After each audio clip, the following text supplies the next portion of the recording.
Scientific studies have linked fluoridation of the water supply to lowered IQs, increased risk of cancer, and bone disease, amongst other conditions. So why do we still fluoridate? As researchers like Anthony Gucciardi warn, fluoridation may in fact only be the thin edge of the wedge when it comes to forced medication of the population. This is the GRTV Backgrounder on Global Research TV. As the scientific evidence of the dangers of water fluoridation continues to mount, there is no longer any room for doubt.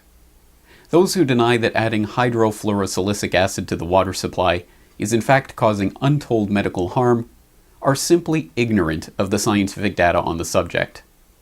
From peer-reviewed studies in prestigious journals to the experimental evidence compiled by some of the best-regarded scientists in the field, there can no longer be any doubt that water fluoridation is impairing brain function and development in children, increasing cancer rates, interfering with thyroid function, contributing to rising incidence of skeletal fluorosis, and exacerbating conditions like osteoporosis and cardiovascular disease. Harvard researchers have found children who live in high fluoride areas have significantly lower IQs than those who live in low fluoride areas. There is no data that shows fluoride used in fluoridation practices helps prevent tooth decay. Even in topically used situations, data has shown that fluoride actually rots teeth as opposed to helping them.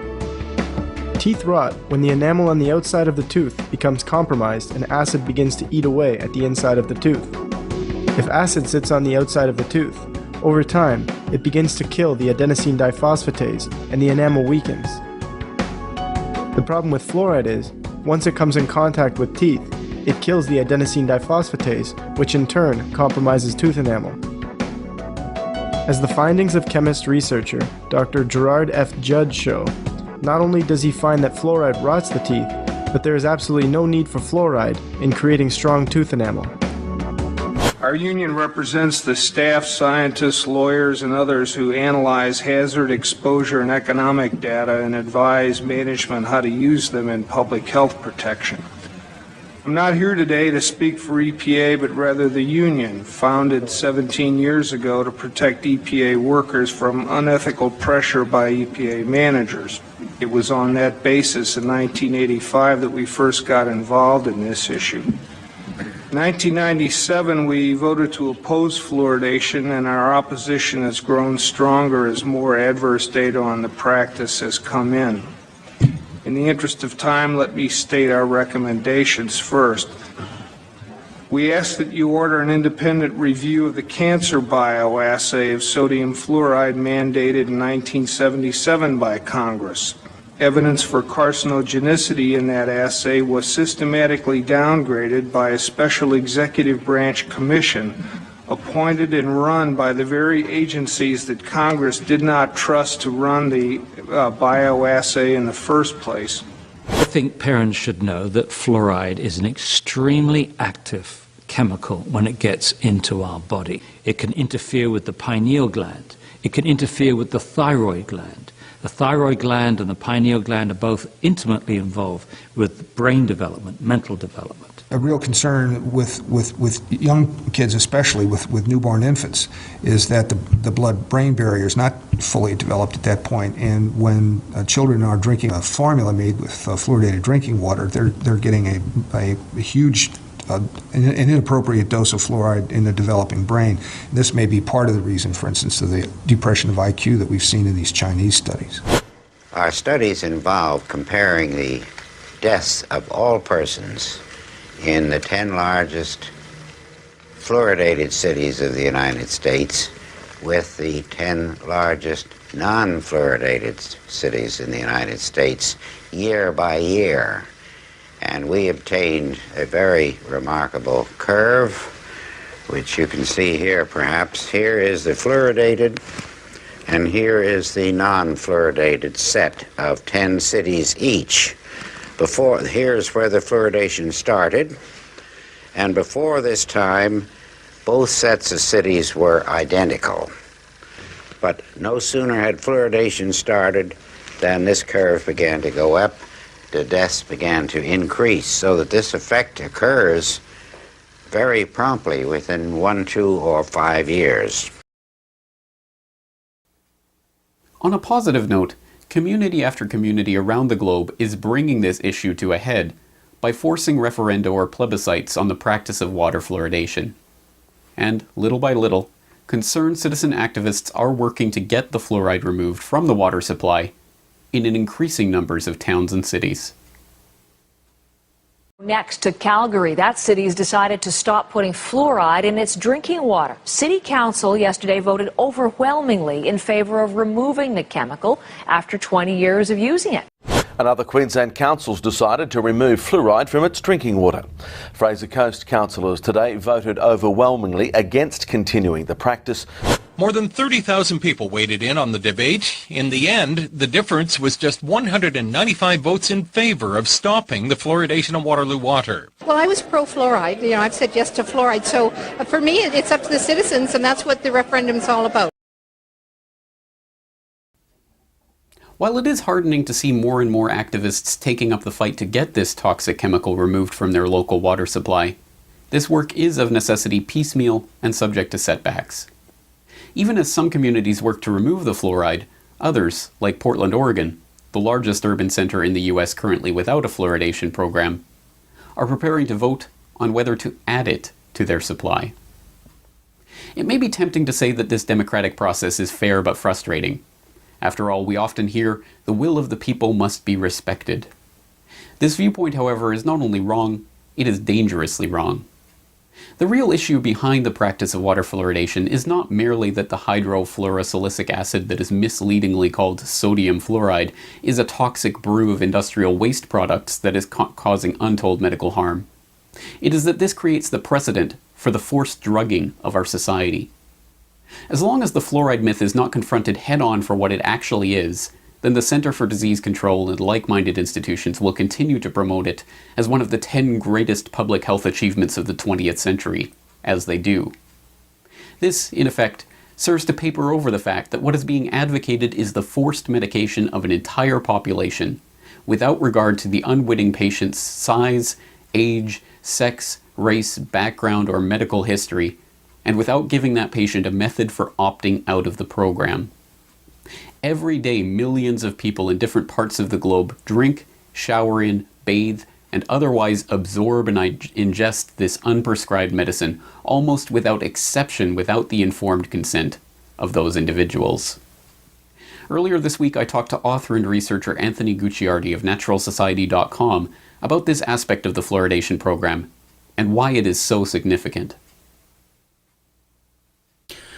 Perhaps another possible suggestion for an answer as to why we are still drinking fluoride is because the fluoridation program itself sets a type of precedent whereby the government can come along and decide that the population needs a certain supplement in their water supply, so they will simply put it in there for them, whether they like it or not, regardless of dose, regardless of age, regardless of their ability to process it, etc., etc. And that, if that were to be removed from the water supply, that would take away an important precedent for the people who want to have the government to have that power.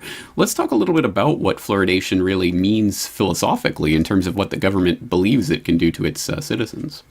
I think you hit the nail on the head, and I think that's actually the most important part of this, besides the fact that fluoride is making people stupid, and it is actually making them care less about things. It's a similar component in what's used in many antidepressant-type drugs, where we know that that's actually linked to a lot of problems such as suicidal thoughts and everything. But yeah, sodium fluoride is basically the way the government comes in and says, you people need this because it prevents cavities. Well, that's actually such a low issue overall medically, that what if they came in, and they are saying this now, heart disease, the #1 killer, right? They're talking about putting statins in the water. And that is so much higher of importance than cavities that they're going to push it so much harder. And people don't even understand that statins, even the FDA has admitted now that there's so many risks associated with statins, they had to put something out. And cholesterol lowers in general, it's very damaging to the body. But now they're also talking about putting some type of antidepressants in the water, I was reading in the mainstream news some time ago. So where is the line drawn? If we let them fluoridate the water for such a minor thing, such as cavities, Where's the line drawn? Because they can go crazy with it. And they can also introduce this into every other industry as well, such as they're talking about putting statins, and they've done it. They've grown biopharmaceutical crops which have statins in them. So if we let them get to our water, they're ultimately going to control the food. And what else are they going to control? You're right. It's a red line that we need to draw and say, stop, this is not acceptable. But people don't seem to understand where this is headed, in my opinion.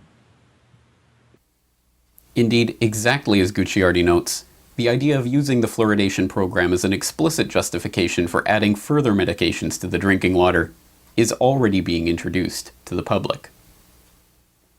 Right, so when you go in for your blood test now, especially you, Joe, being over a certain age, you're going to say, not only check my HDL and LDL, make sure they put HSCRP in there as well. Reactive Why don't they just put statins in the water or something? A lot of people have said that, and they are in the water, in fact. Because that would be a communist plot, just like fluoride in the water. Yeah. Well, I think the first thing to point out is that fluoride, which is widely available in the United States, the Surgeon General has determined that it is possibly the most cost-effective health intervention in the history of the United States, that it saves hundreds of dollars, if not thousands of dollars, per person in dental care over the course of lifetimes. And it's the reason why Americans tend to have very good teeth, and if you go abroad to some countries, people tend not to have as good teeth, with the same other dental hygiene care, because our fluoride protects our teeth, and there is no evidence that fluoride, no credible evidence, does any damage. So this is an experiment that's been tried. I think the other most interesting area to look at would be in basic nutrients added to the drinking water to protect specific populations. A good example might be alcoholics, who are at risk of certain neurodegenerative disorders, for example, from lack of thiamine. And adding a trace amount of thiamine to the drinking water, if it could be done relatively cost-effectively, might prevent alcoholics from developing what's called Wernicke-Korsakoff syndrome. First, the U.S. has been adding a fluoride to its public water supply for decades, and of course to prevent tooth decay. Well, now researchers from Japan are suggesting that we add lithium. So why is that? Well, they're actually not suggesting it, but they're certainly looking into it. Lithium is a medication that in prescription doses treats mood disorders in people with bipolar disorder or manic depressive illness. And what these researchers found in Japan is that lithium is present in trace amounts in the normal water supply in some communities. And in those communities, they have a lower suicide rate. And so they're really investigating whether trace amounts of lithium can just change the mood in a community enough to really, in a positive way, without having the bad effects of lithium, to really affect the mood and decrease the suicide rate. Very interesting concept. You know, it's the same reason why we put iodine and salt, fluoride in water. There's many different examples of when we put trace amounts of chemicals in the normal supply of food or water to help people's health. Right, although this is the first where they're actually affecting people's moods and, you know, the brain. So that, I'm sure, puts up a lot of red flags for people. It doesn't take a professional bioethicist to understand how such an idea, even if implemented by the best-intentioned doctors for the best-intentioned reasons, adhering to the best practices conceivable via modern medicine, could still be a fundamental violation of human rights and, in fact, a crime against humanity, no less egregious than the human experimentation in the Nazi death camps that the civilized world has long since shunned. Fluoridation, in short, is a medically and scientifically bankrupt practice that has long since been discredited as a means of preventing tooth decay. Its political utility for those who wish to use this precedent of the forced drugging of an entire population, however, means it is not a practice that will be abandoned easily by the CDC, EPA, FDA, and the entire pharmaceutical industrial complex that is increasingly eager to start adding other drugs to the water supply. It is incumbent on activists everywhere, then, to lend their efforts to eradicating the water fluoridation program in their own area and assisting others in ridding it from theirs.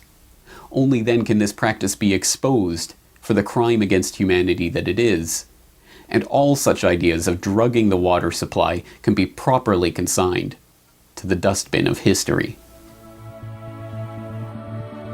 For more on this story and other breaking news and current events, please go to globalresearch.ca.